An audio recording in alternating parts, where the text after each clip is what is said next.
I'll take a minute and show you what one of my other projects I got going on is here.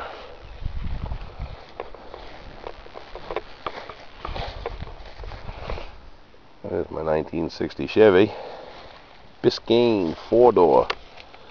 Something missing out of here.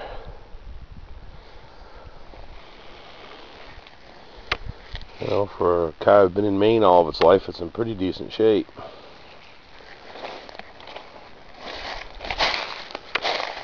A little sorry looking in here, but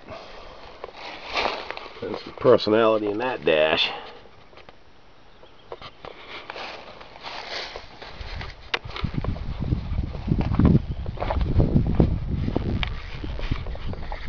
Not the worst thing on it.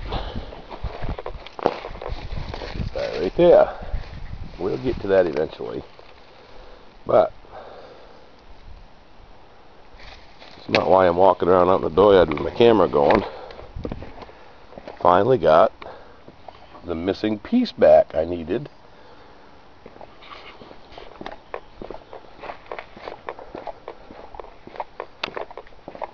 Somewhere over here in this pile of junk.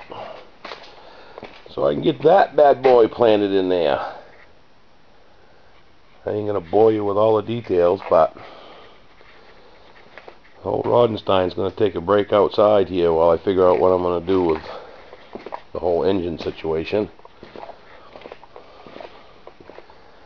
There's the 440. Finally got that thing out of the camper.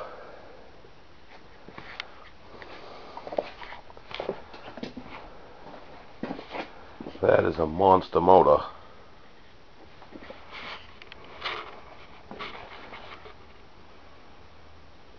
And I gotta fit it in here.